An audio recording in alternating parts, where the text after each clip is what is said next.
అండి చూస్తున్నారు కదా దాని కంటైనర్.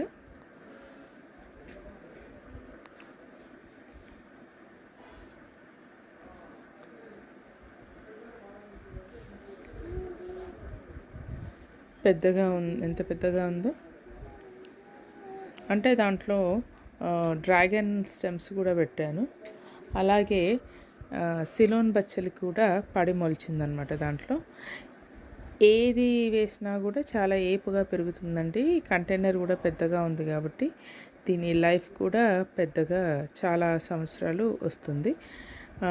చెట్టు నిండా ఇప్పుడు మొగ్గతో ఉందండి.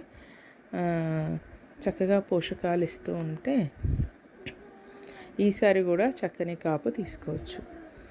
ఈ మొక్కతో నా ఎక్స్పీరియన్స్ ఇదండి. వీడియో కనుక నచ్చినట్లయితే please like, share and subscribe. Thank you.